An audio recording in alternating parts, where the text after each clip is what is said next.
Bonjour à tous, messieurs, dames. Ici Franck Astard. Je viens tout droit de Paris. Je viens avec une bonne nouvelle.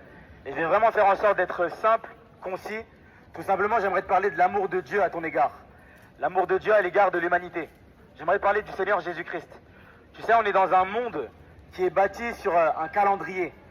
Lorsque toi et moi, on regarde notre agenda, on regarde du lundi au dimanche. J'aimerais dire à quelqu'un, il y a 2000 ans, le Seigneur Jésus-Christ a payé le prix du péché. Il est mort sur la croix de Golgotha. Lorsqu'on parle de Jésus, c'est plus qu'un pendentif, qu'un bracelet, qu'un collier. C'est la bonne nouvelle. La bonne nouvelle de Jésus. Et en ce jour, Jésus visite encore Nice. Pourquoi? Parce que tu es aimé par Dieu. Le miracle peut apparaître dans ta vie. Dieu veut te faire du bien.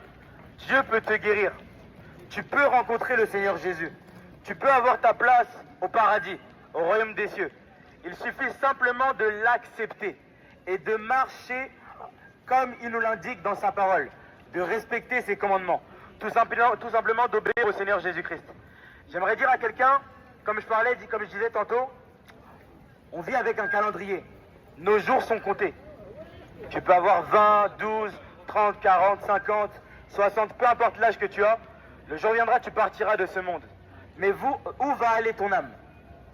Dieu nous dit qu'il y a l'enfer dans les entrailles de la terre, en dessous du coup, et il nous dit qu'il y a le paradis. J'aimerais dire à quelqu'un que tu as ta place au paradis. Et le Seigneur Jésus a payé pour toi et pour moi. Premièrement, lorsqu'on parle du paradis, ce n'est pas la méritocratie. Ce n'est pas le fait de mériter d'être le plus gentil, de donner aux pauvres ou je ne sais quoi, mais c'est premièrement l'identité. Ton identité doit être en Jésus-Christ. Lorsque tu regardes la Bible, on nous parle de l'histoire de Noé. Il y eut un déluge, le fameux déluge mondial. Et il y avait 8 personnes sur le bateau. Noé, ses fils, sa femme et les femmes de ses fils. Et les 8 ont été sauvés. J'aimerais dire à quelqu'un que tu dois te réfugier en Jésus. Jésus, mon refuge. Jésus veut être un refuge pour toi.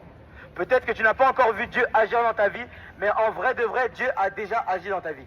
Pourquoi? Parce que tu arrives à marcher, parce que tu as pu te réveiller, parce que tu as pu faire tes études, ton travail. J'aimerais dire à quelqu'un que tu peux nouer, tu peux tisser une relation avec Dieu. La parole de Dieu déclare en Jean 3,16, « Car Dieu a tant aimé le monde qu'il a donné son Fils unique, afin que quiconque croit en lui ne périsse pas mais ait la vie éternelle. » Si tu veux avoir la vie éternelle, mets ta foi en Jésus. Car quiconque invoquera le nom du Seigneur sera sauvé. Jésus est chemin, vérité et vie. Soyez bénis, Jésus vous aime. Prenez soin de vous.